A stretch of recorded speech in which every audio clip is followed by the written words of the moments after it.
Bueno, ¿dónde nos quedamos? Nos habíamos quedado acá, en la clase pasada.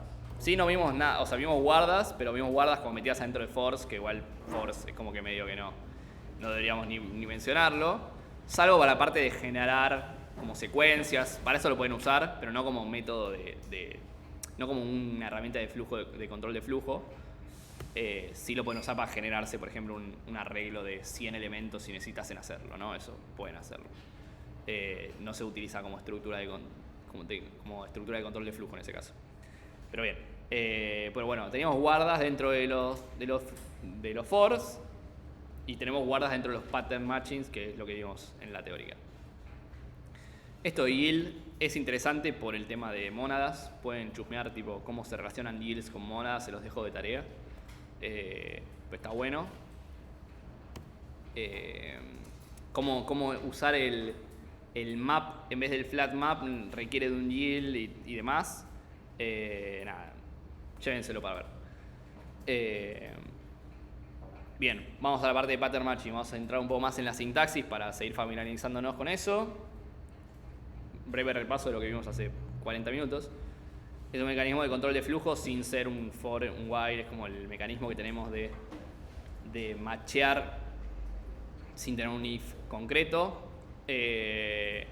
Similar a un switch, pero es más poderoso porque machea por patrones y por más cosas que un valor concreto o una condición booleana únicamente.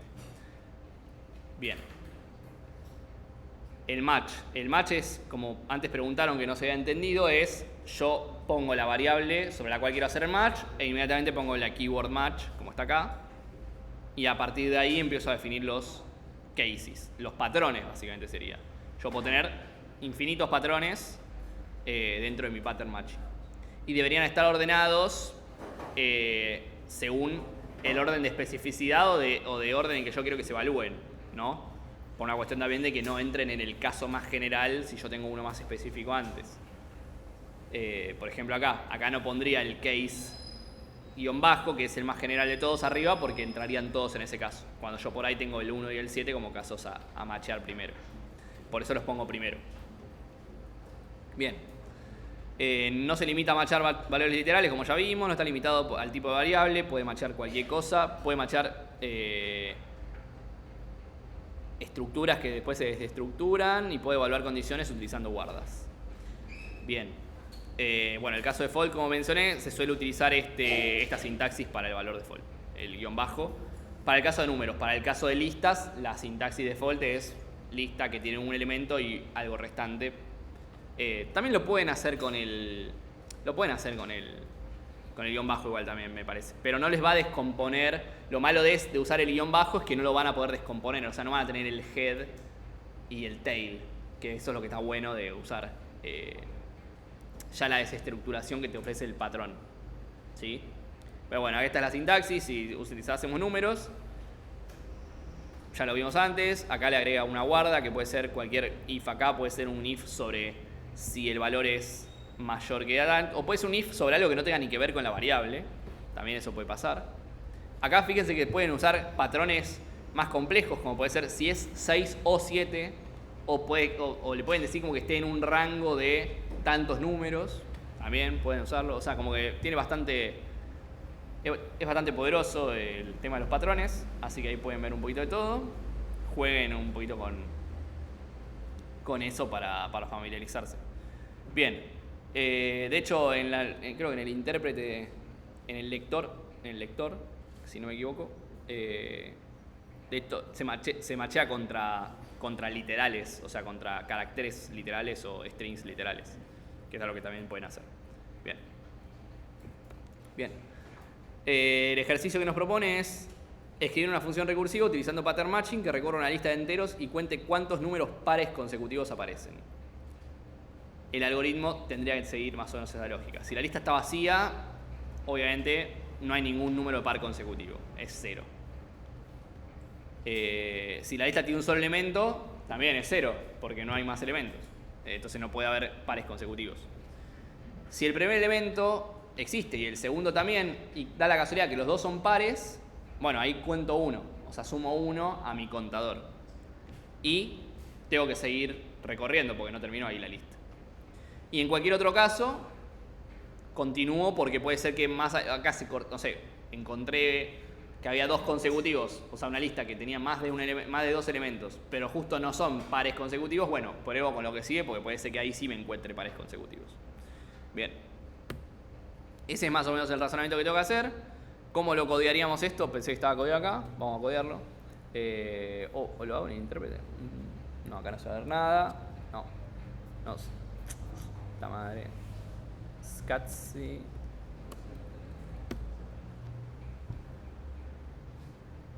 Vamos a poner acá. Bueno. ¿Cómo carajo? Ahí va. Bien. Bueno, bien. Vamos a poner... la función me pedía contar pares consecutivos. Esto que tiene que recibir, bueno, ya lista, pero ya más o menos deberían estar inicializados.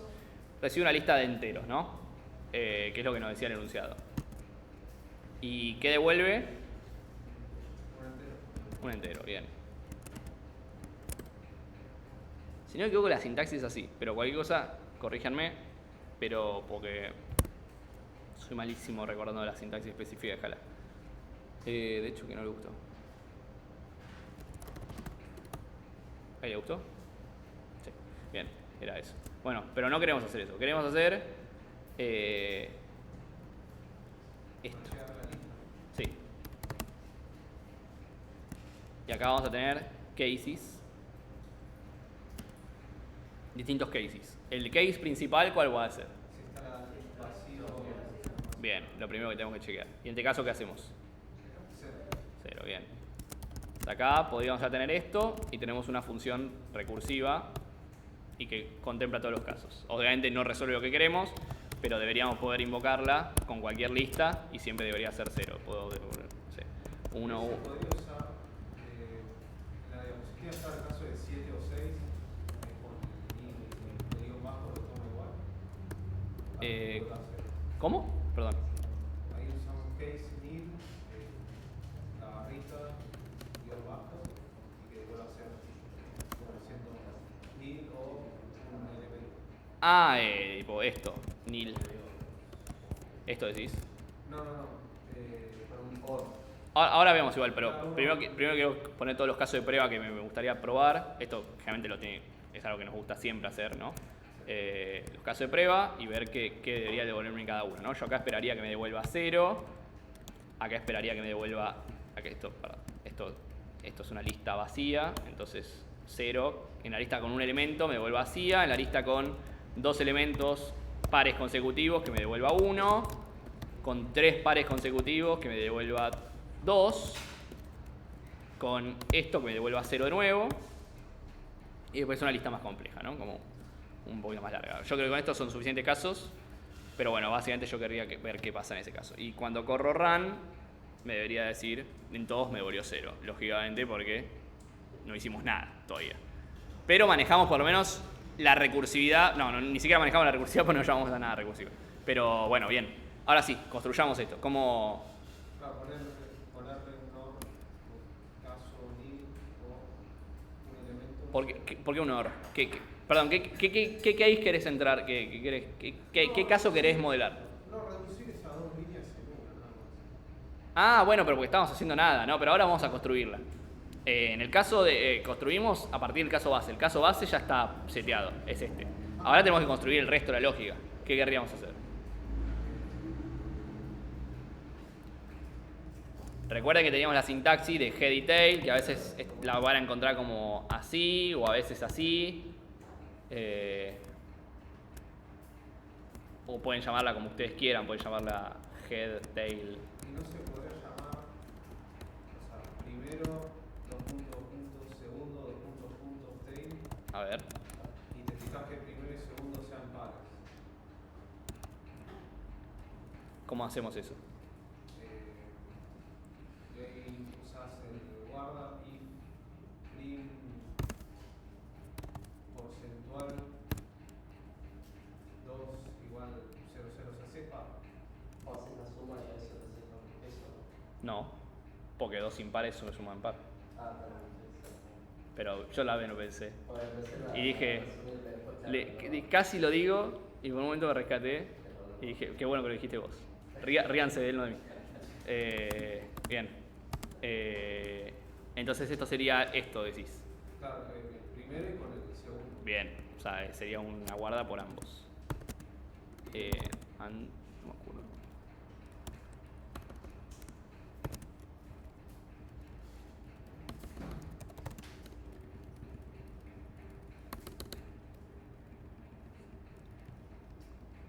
No me acuerdo si la sintaxis del AND es así, pero podemos repasar la de las diapos, ya que están. If, ampersand. Si alguno lo tiene anotado, avíseme, pero para ahorrarnos esto. Sí, es verdad, el OR es una sola barra, por eso quise intuir que con esto bastaba, con un solo ampersand, pero bueno, siempre escala me trae sorpresas. Así que bueno, en este caso, suponiendo que se cumplen estas dos condiciones, ¿acá qué debería hacer? Quedaría uno más. Pará, puedo retornar uno, ¿no? Como que vamos a ir de a poquito, así como que vamos viendo que nuestros casos se van cumpliendo. Bueno, el caso este funcionó, nos dio el resultado esperado. En el de abajo quiso ser, pero debería darnos 2. Y el resto obviamente no están contemplados. Pero bueno, por lo menos ya algo hicimos bien. Una pregunta.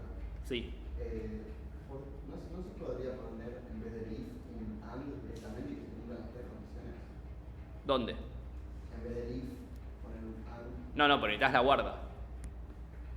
Yo como en el ejemplo antes vimos que podía poner un or.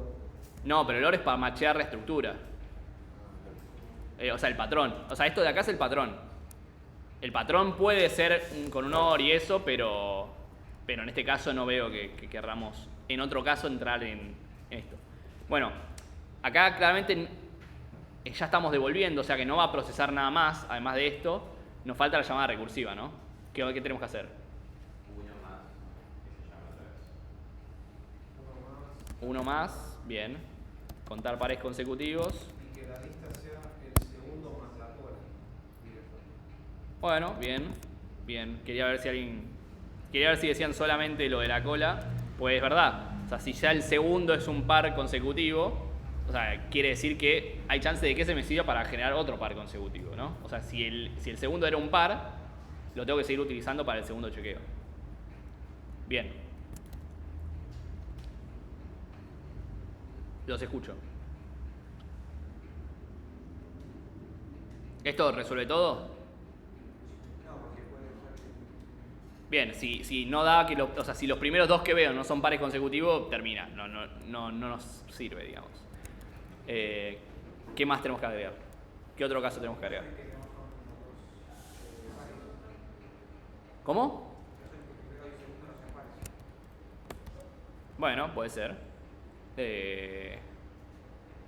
O sea, sí, pero este es así o así. Si alguno de los dos no es par, bueno, ¿qué hago acá? No le sumas el uno y llamás a la cola directo, ¿no? Porque ya sabes que el primero y el segundo son. No, porque acá tenemos un OR. Puede ser que este sí sea consecutivo, pero... Bueno, llamaría ¿Cómo? Bueno, vamos a ver, por ahí nos conviene quizás bajar todos los cases primero y después ver cuáles son redundantes, ¿no? Pero me parece bien el enfoque de primero tirar toda la carne al asador y después ahí. Incluso acá podría poner el caso de primero y nada más. Y ya sé que tengo que devolver 0. O sea, tranquilamente. Puede ser que me sea innecesario, sí, puede ser, pero agreguémoslo por las dudas por ahora para contemplarlo dentro de lo que podría pasar, de qué tipo de listas nos podríamos encontrar. Bueno, en el caso de que ya nos dimos cuenta que primero hay un primero y un segundo y los dos son consecutivos, bueno, cuento y continúo con la lista. En el caso de que tenga un primero y un segundo, pero alguno de los dos no sea par, bueno, no cuento nada, y continúo con lo que es 0 de la lista. ¿Me queda algún caso más?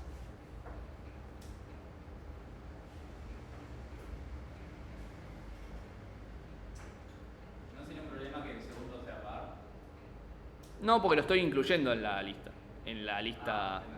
Pero podría ser algo más sencillo, como dijo el compañero, esto se parece al caso default. O sea, como que es todo el otro universo. O sea, tengo una lista con varios elementos y bueno, no cumple justo la condición, que debería darme cuenta que no cumplió la condición porque si no hubiese entrado acá.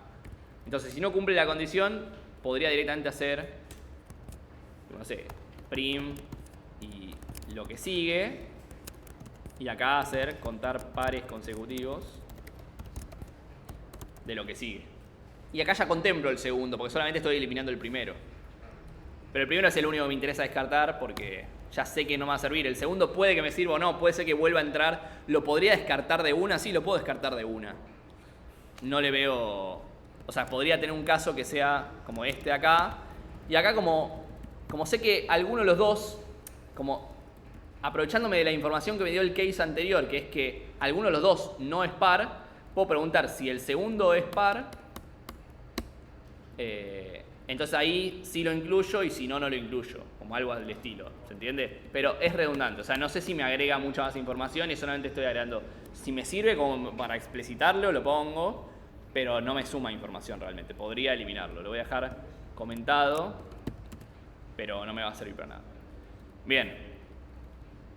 ¿Creen que esto va a funcionar para todos los casos? La respuesta siempre es probemos. Y vamos a ver qué me devuelve. Me devuelve 2, que está bien, tengo 2 pares consecutivos, tengo 1, estos dos casos también, este está 0, como dijimos, y este no dijimos cuántos pares tenía, pero vamos a contar. Tengo este par consecutivo, tengo 1, acá se corta, acá encuentro 2 y encuentro 3, y si pongo 12 y si pongo 13, me debería dar 5, 4, no, está bien, sí, está bien. Este de acá, estos dos y estos dos, sí, está bien, me dio 4. Funciona para todos los casos. Bien, perfecto. Podemos empezar a jugar a ver si necesito cases de más, o sea, puedo usarlo con cases de menos, puedo probar sacando ese y ver qué me devuelve, y me devuelve lo mismo, así que evidentemente ese case estaba de más. Pero nos conviene quizás probarlo bien antes de... O sea, nos conviene bajar todos los casos lo más posible, más que nada cuando estemos practicando en el TP, en el parcial no se pongan a tachar, traten de hacerlo en un borrador de última, y de última, o aclaren al costado, tipo, che, lo agregué, pero no hace falta, todo más que bien. Tampoco les vamos a restar puntos y me parece, salvo que pongan 80 casos, por poner más casos de los que debían ser, pero bueno... Cuando codiemos después nuestros programas en escala, podemos ver de optimizarlo y dejar la menor cantidad de cases posibles, ¿no? Pero bueno, esto cumple más o menos lo que nos pide el ejercicio. Así que podemos volver y anotarnos un poroto. Bueno, bien. Vamos a la parte de funciones, que un poco ya lo vimos. Las funciones se declaran con def, y cuando las declaramos con def, estamos declarando un símbolo para el programa, que es el nombre de la función. Que es distinto a las funciones anónimas. Las funciones anónimas justamente no estamos declarando ningún símbolo. Viven en el contexto del argumento que al cual yo lo definí para pasárselo a una función, o en una variable donde yo lo guardé, o donde sea que lo haya guardado, pero no tienen un símbolo asociado. Yo en cambio sí. Lo defino con def, después si llamo a suma va a saber el programa que suma está definido y que es la función que recibe 2 enteros y retorna un entero y hace la suma entre los dos, ¿sí? Pero entonces tengo varias formas de definir una función. A priori esta es la típica, la de toda la vida. Tema convenciones, si quieren ir a las convenciones de escala, se suele usar camel case. ¿Saben lo que es camel case, snake case y demás? Bueno, bien, no les tengo que explicar. Pascal case, que nunca se usa. Se usa para los nombres de las case classes y los traits, quizás. Bien. El valor del retorno no siempre es necesario explicitarlo. Igual Scatsi siempre me putea si no lo pongo, pero en general Scala debería ser capaz de entender cuál va a ser el valor del retorno, más si tengo esta suma, por ejemplo, se va a dar cuenta que estoy retornando un entero. Y puedo definirlo todo en la misma línea si quiero, como es este caso, o puedo puedo hacerlo con un igual y empezar a escribirlo a partir de ahí, o puedo abrir con llaves como hice acá, que a mí me gusta. No lo hice acá, lo hice inline, pero lo podría haber hecho con llaves, o sea, acá, y está bien también. A ver si funciona igual, vamos a probarlo. Ya que está, vamos a jugar un toquecito. Te lo voy a borrar. correr. Y funciona igual. O sea, pueden hacerlo de la manera que quieran, la que más les guste. A mí generalmente me gusta más explícito porque nada, vengo de otros lenguajes de programación que son más explícitos, nada más. Bien. Cada variable puede tener un valor por defecto. Esto es un poco lo que vimos el otro día. ¿Esto lo vimos? Ya no me acuerdo, pero lo vimos, ¿no? Esto de las funciones sí. Bueno. El tema del main, esto anecdótico, lo van a ver incluso si le piden a SBT que les inicie el proyecto o al IDE mismo, al IntelliJ, les va a generar un main ya automáticamente, pero bueno, si quieren ustedes asignárselos manualmente, la annotation de cuál es el punto de entrada del programa, usan el annotation de main. El annotation es cualquier cosa que tenga una arroba antes y le asignan que esa es la función que es el comienzo a todo su programa. Entonces cuando instancien su programa tiene que arrancar por ahí. Bien, funciones anónimas o lambdas. Ya también lo vimos el otro día que jugamos un poco en la consola con el intérprete, que si ustedes definen una función anónima, no va a tener nombre, la guarda una variable y cuando imprimo esa variable, bueno, acá no imprimo, pero ya te devuelve el resultado de la expresión en general el intérprete, y el resultado de la expresión es que se guarda una variable f que tiene una función que recibe un entero y devuelve un entero y que está guardada en esta posición de memoria. Y tiene un nombre, pero no le importa a nadie, es imposible que lo utilicen en su programa, que es lambda signo pesos 1585, que si lo corren 70 veces va a darle 70 nombres distintos seguramente. Entonces, con lo cual es anónima, ¿no? La voy a llamar Maggie Jr. Bien. Son súper útiles para cuando le pasamos como argumentos a alguna función. Hace que no tenga que definir todas las funciones que voy a usar, que es algo que era re tedioso de C. Ahora ya casi todos los lenguajes permiten definir funciones anónimas o funciones inline, o como le quieran llamar. Suele ser usado para una función corta, no hagan una función que sea kilométrica, tipo el intérprete que mostramos antes en el TP, no lo hagan con una función anónima. Definan una función que sea como calcular, procesar mi ecuación, algo del estilo. No hagan una función anónima, por favor. Y bueno, suele usarse para componer funciones fácilmente. O para pasarse de tipo orden superior. Funciones de orden superior ya vimos algunas. Vimos el map, vimos el filter, vimos el reduce. ¿Vimos el reduce? No. ¿El reduce vivimos? Oh, qué rapidez. ¿Cómo se nota que estaba paveando yo en ese momento? Estaba haciendo otra cosa. Funciones de orden superior. Esta slide, no me acuerdo si la vimos o no. Función que recuerda el entorno en el que fue creada. Bueno, esto es un poco, si quieren, parecido a lo que vimos de aplicación parcial. Fíjense que acá estamos definiendo una función multiplicador que recibe un factor y que después retorna una función que recibe un entero y retorna otro entero. O sea, es una función que devuelve otra función a la cual yo le estoy seteando el factor por el cual tiene que multiplicar. Que es lo mismo que si yo definiese multiplicar y le paso dos parámetros, pero acá estoy definiendo una función que le puedo fijar uno de los parámetros para luego ser utilizado siempre igual. Por ejemplo, el multiplicador por 2, si yo llamo multiplicador por 2, ya tengo una función en val que es por 2. O sea que yo puedo llamar a por 2 con la cantidad de números que yo quiera. Y siempre voy a estar multiplicando por 2. Es como la que teníamos en double, la que se llamaba double en esta acá. Podría tener una función double que siempre me duplica lo que sea que tengo en la caja, sea lo que sea. Esa podría ser una opción. Me perdí. Ahí. Y bueno, acá estamos haciendo un ejemplo de aplicación parcial. Un ejemplo base, pero eso es lo que decíamos, como que guarda el estado de una variable en un determinado momento del programa. Yo, por ejemplo, acá defino multiplicar por 2 o le paso algo más, con algo más sustancioso que un número que es el 2 en este caso, le podría pasar algo y ya queda fijo en la memoria de la función por 2. ¿Sí? Función por 2, que es una función anónima. O sea, esto me va a devolver una función anónima porque, fíjense que esto no tiene nombre, me devuelve una función, con lo cual el resultado, la variable va a almacenar una función anónima y la función anónima ya almacena el estado del factor. El factor ya va a estar seteado acá como el 2. Podría usarlo para cosas más complejas o que me sirvan más que para guardar un 2, 100%. eso, generalmente hacíamos esto de aplicación parcial o para reutilización o para guardar estado dentro de funciones, que es algo muy común porque justamente en funcional, como todos son funciones, el estado lo guardamos dentro de funciones también. Si bien tenemos en escala colecciones de datos y demás, podemos guardar estado en funciones, que es algo que cuando veamos cálculo lambda lo vamos a ver como algo interesante. Pero bueno, principalmente esos son los dos usos que más le damos a aplicación parcial.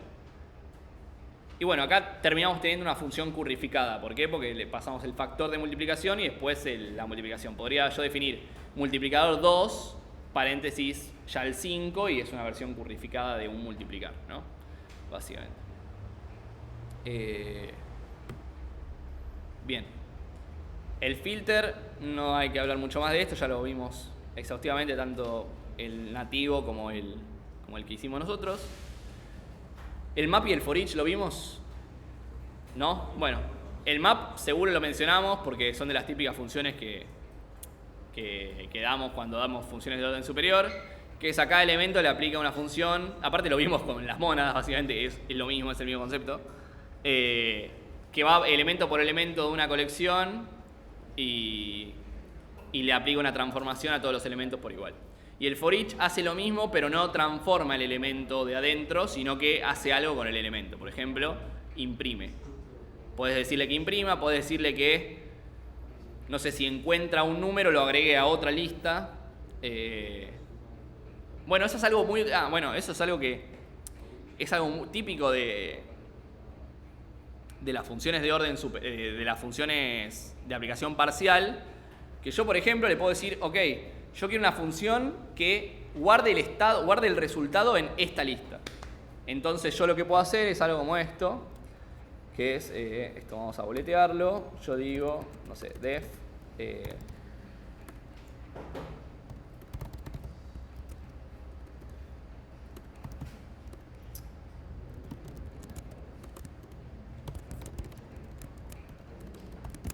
ignoren los nombres porque son kilométricos, pero yo acá podría decirle que yo le paso una determinada colección. Bueno, igual no, porque justamente estaríamos mutando datos, pero esto en lenguajes que no sean estrictamente funcionales se usa bastante, que es, por ejemplo, acá le paso una lista mutable, vamos a ponerlo así explícitamente.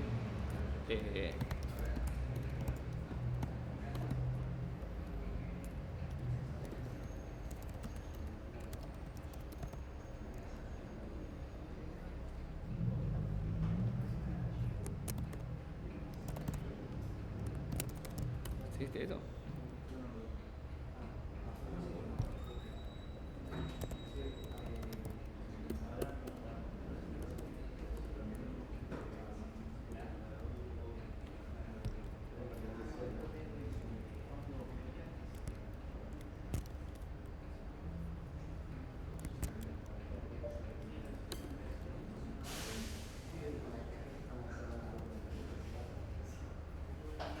¿Te gusta? Acá.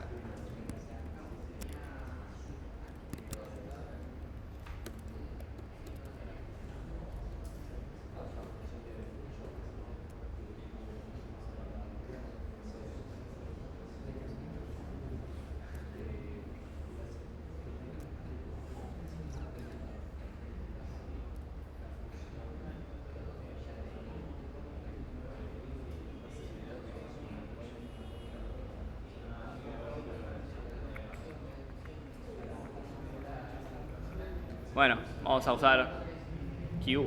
A ver. Concha de tu madre. Bueno.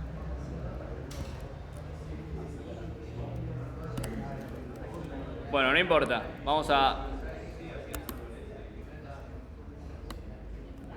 a suponer que tengo una lista mutable. Esto no va a funcionar, pero vamos.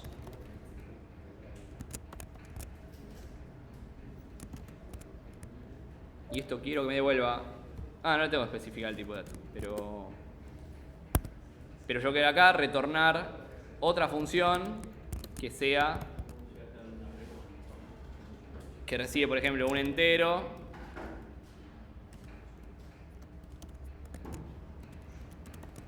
Y lo que hace ese entero es guardarlo en la lista mutable.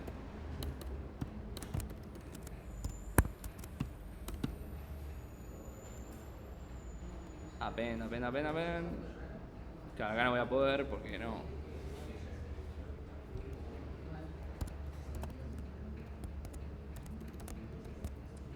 Nótese que esto no me va a dejar porque la lista es inmutable, porque Scala es inteligente. Estaba queriendo usar una lista mutable. A ver, mutable. Lista Scala. List buffer. A ver, vamos a ver si me deja usar esto.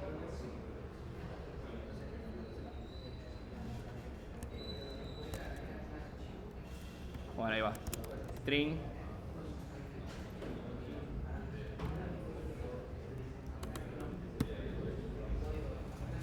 Add one.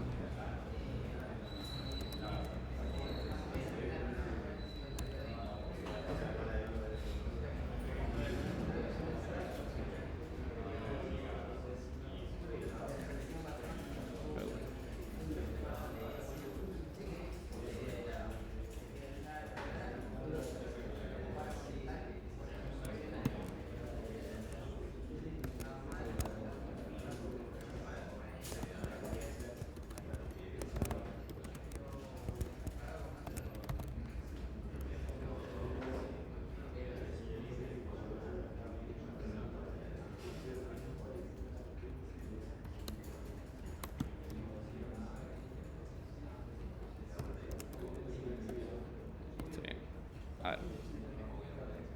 ¿Qué no?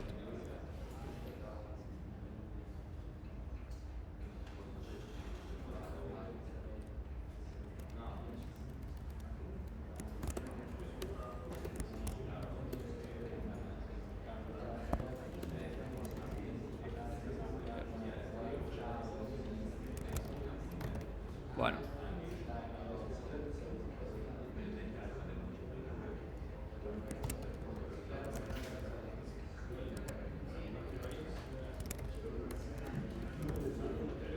Bueno, a ver si ahí me dejó. Bueno, ahí me dejó. Bien. Ahora yo tengo otra lista por otro lado que sea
Bueno, a ver, vamos a...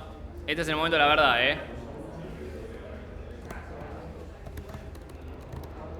Vamos al momento de la verdad. Vamos a poner... Esperemos que todo ande bien. ¿Algo no le gustó? Return true. ¿Qué no le gustó? ¿Por qué no le gustó? Ah.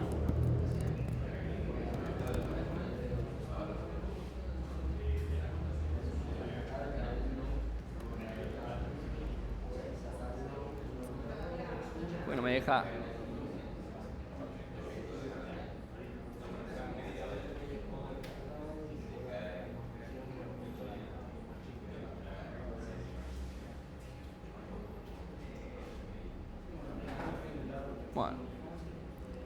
Bueno, vamos a ver si...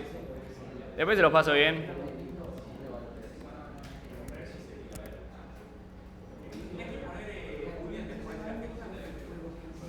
Ahí va. Nada, queríamos mostrar esto. A ver si... Vamos a darle una condición más.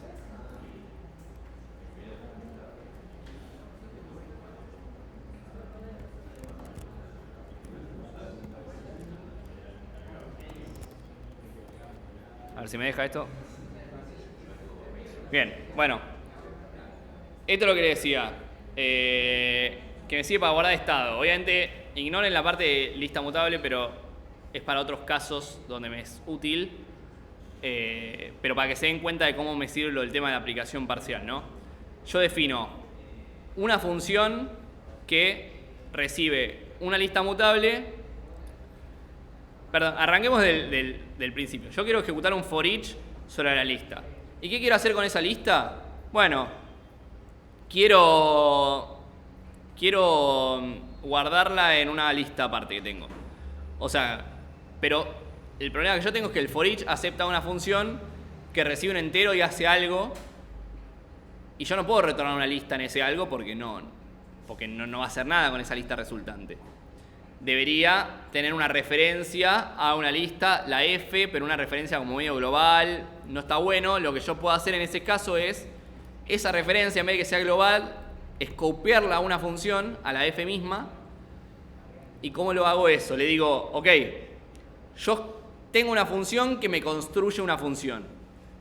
Que en esa construcción de la función yo le paso una referencia. Le paso la referencia de el lugar donde yo quiero guardar mi resultado, que es esta lista mutable, que puede ser la que yo le pase al momento de de construir esa función. Entonces yo cuando corro esta función estoy generando una función nueva que cumple con la firma del F y que ya tiene la referencia de aquella lista que yo le pasé cuando la construí. Por ejemplo acá, yo construí mi F pasándole mi estado, que es una colección mutable, que esto ignórenlo, no deberían hacerlo en el TP. Podría ser una referencia a un archivo específico, tipo la referencia a mi archivo 1, mi archivo 2, lo que sea, pero para decirle que lo escriba en ese archivo. No quería meterme con el archivo, primero porque no sé si este editor me deja, y aparte porque tampoco me acuerdo la sintaxis de los archivos, pero bueno, usamos la lista mutable como para ejemplificar con este caso. Entonces fíjense que luego cuando yo ejecuto el for each, la F ya sabe a qué lista referenciar cuando va a ir por cada elemento. Entonces va a guardar el estado en este estado acá. Entonces la F ya guarda un conocimiento de una variable. La F ya tiene un estado propio que es la variable esta que yo le pasé. Y que si se fijan, la función anónima referencia a esa función. ¿Y por qué no tengo que pasársela cada vez? Porque ya Scala resolvió y acá cuando yo le pasé mi estado, acá en todas las instancias va a poner mi estado. Supónganse, no va a hacer eso tal cual, pero sí va a poner una referencia de memoria a mi estado que yo le pasé acá. Que acá puedo pasarle otra lista que no sea mi estado, puedo ponerle mi estado 2. Y si le paso mi estado 2 y imprimo mi estado, se imaginan que va a seguir como una lista vacía esto, porque le pasé mi estado 2. Pero ahora si imprimo mi estado 2, ahora sí esto va a tener mi resultado, ¿se entiende? Y entonces esta F yo la puedo aplicar sobre varias listas. Por ejemplo, lista 2, que tenga los elementos, no sé, 22 y 40. Y ahora si ejecuto el for each en dos instancias distintas, una para lista 2 y otra para lista 1, al principio va a guardar solamente los de estado, los de la primera lista, pero luego va a incluir los de la segunda lista. ¿Por qué? Porque porque F ya guardó la referencia de la lista. ¿Se entiende? Entonces cada vez que yo invoque a F, va a seguir sumando cosas a esa lista que yo o sea, yo creé a F, que F referencia a mi estado, a la variable mi estado. Que puede referenciar a cualquier otra cosa. Podría referenciar a un archivo, podría referenciar a una URL de internet, decirle yo siempre que vea un número, pegale a internet con este número a esta URL. Y siempre va a ser lo mismo, y mi F ya está anclada a ese estado. Este es F mi estado en realidad. sea, ya está clavada al mi estado 2. ¿Se entiende? Eso es un poco la ventaja de aplicación parcial referido a lo que es el historial al historial de información y que ya tengo parcialmente aplicado. Ya tengo parcialmente aplicado como quería que se vea mi f, porque mi f originalmente si no tenía que verse como def f igual a recibe lista mutable y luego recibe un elemento, ¿no? Primero que lo descompongo en funciones de un parámetro y además que eso de componer en funciones de un parámetro me permite que yo luego pueda cumplir con la firma de la que me pide el for each. Que eso también es poderoso. No solamente para almacenar estado, no solamente para repetir. Acá estamos haciendo todas las cosas. O sea, todos los beneficios de aplicación parcial en un mismo ejemplo, porque tenemos repetición. Puedo usar la f tantas veces yo quiera. Puedo guardar el estado en una variable porque apliqué parcialmente la referencia a la lista que yo quería modificar, a donde yo quería que guarde mis resultados. Y luego para poder cumplir con la firma de la función que me pide el for each, porque si no, yo no hubiese podido pasarle la lista mutable por más que quisiese, porque el for each no tiene forma de recibirla, sino. O sea, el for each no le va a pasar mi lista mutable, porque el for each solamente sabe aplicar la f que tenga una pinta de int y devuelve un u, que es un unit, no importa. Pero bueno, todas esas cosas las pude lograr como construyendo mi función de apartes. ¿Se entiende? Así que, nada, ejemplo que después se los paso si quieren, pero para que se vea las ventajas que me da a veces la aplicación parcial, o la parte de descomponer una función de múltiples parámetros en funciones que se van construyendo de a poco y los parámetros se van seteando de a uno a la vez, como es el caso. Bien. Bien, volviendo a esto, porque esto me fui de las slides, pero siento que está bueno verlo. Volvamos acá. ¿Dónde está?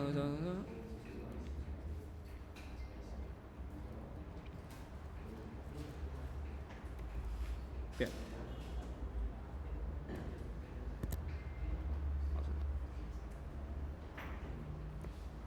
Bueno, el filter ya lo vimos, el map y el for each ya lo vimos, el group by, ¿le suena a algún lado el group by? ¿Lo vimos la clase pasada? No.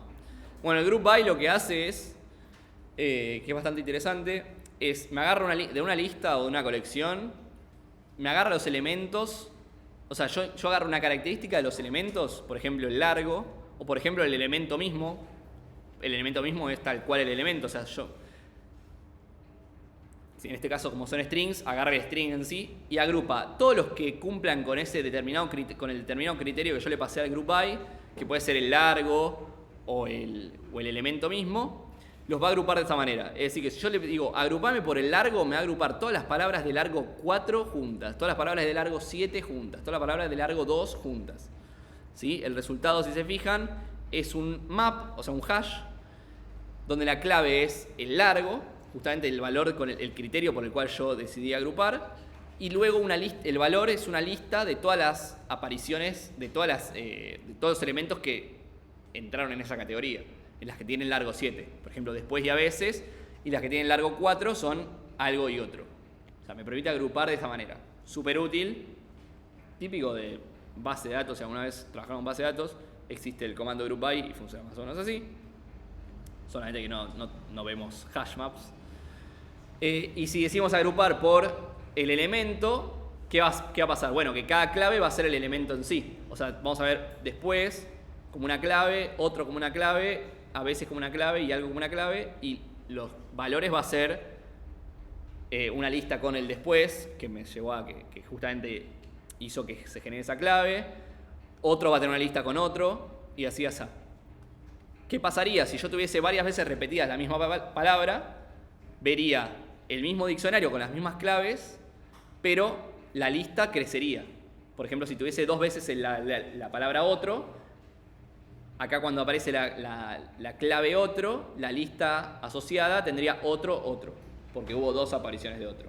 Y las 2 terminaron en el mismo bucket, en el mismo balde, porque tenían el mismo criterio de agrupamiento, que es que se llamen igual. Y eso me puede servir, por ejemplo, para eliminar duplicados, para contar palabras, para encontrar las palabras que más apariciones tienen, porque primero las agrupo y me fijo después, ok, ¿cuál es la que tuvo la lista más larga, más grande? Bueno, es la que tiene más apariciones, entonces me sirve para esas cosas, por ejemplo. Ese tipo de operatoria, donde yo necesito ver cuántas cumple con determinado criterio, me sirve el GroupBy. Bueno, el reduce ya lo hablamos, es eso de que toma dos valores de la lista, los primeros dos valores de una colección y hace algo con eso, generando un resultado, y eso lo aplica lo usa para como primer argumento de la siguiente iteración. Es decir, si yo tengo una lista que es 1, 2, 3, 4 o 20, lo que va a hacer es agarrar estos dos y me genera un nuevo elemento E1.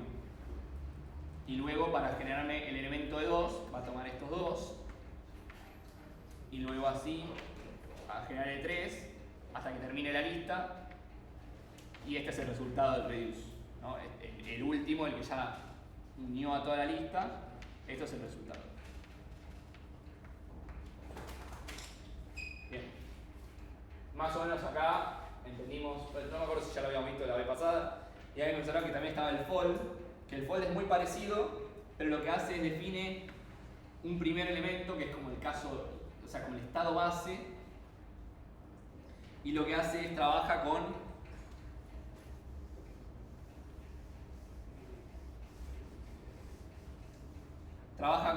este y este primero. Y luego trabaja con lo que sea que haya quedado acá. O sea, es como que esto actualiza el fold, es como que esto lo borra y ahora hace un fold nuevo, pero con el resultado de lo anterior. Por ejemplo, no sé, si sumaba, ahora esto dice 1 y hace el fold nuevamente.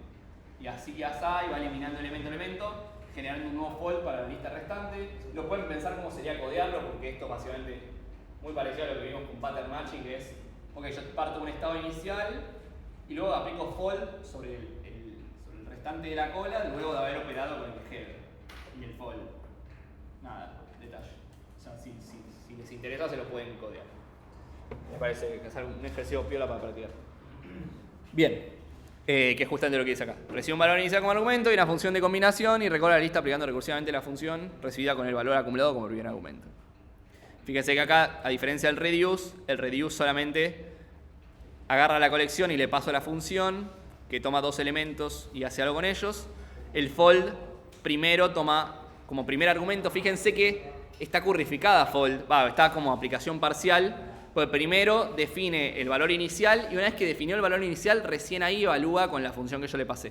O sea, yo puedo definir fold con 0 y tengo una función parcialmente aplicada que tiene siempre el valor inicial 0 y recién ahí le paso la función en sí que me va a salir de combinatoria.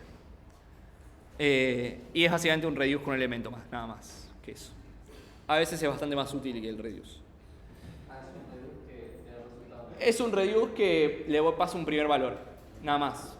De hecho, pueden verlo como que, incluso no sé si no podrían implementarlo como que el fold es, recibo primero el valor y me genero una lista con el elemento más la lista que me pasaron y recién ahí le aplico la función. O sea, como genero una lista más grande y le aplico el reduce sobre esa función.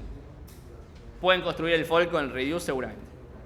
Bueno, flatten lo vimos hoy para el caso de mónadas, pero dijimos que la idea era más o menos eso. Yo tengo una colección con subcolecciones adentro, bueno, las aplano en una sola dimensión. ¿Qué quiere decir una sola dimensión? Tengo varios niveles, tengo la lista, que dentro de esa tengo otras listas, que dentro tienen los elementos, bueno, saco el nivel del medio y solamente tengo una lista con elementos. Fíjense que tengo una lista con una sublista 1 que tiene un elemento 1 y una sublista 2 que tiene un elemento 2 y 3, el resultado de flatten es una sola lista con 1, 2, 3. ¿Sí? Bueno. Tema lista ya vimos el otro día. Bueno, hay un ejercicio así que tenías listas de listas, te pedían que devuelvas una lista con los elementos de las listas de las listas. Sí, es que es común usar en Flutter en los ejercicios que pedimos. Chicos, quedan 2 minutos. Cuanto antes terminemos, más temprano vamos, obviamente, así que recién empezamos a hacer quilombo cuando guardemos.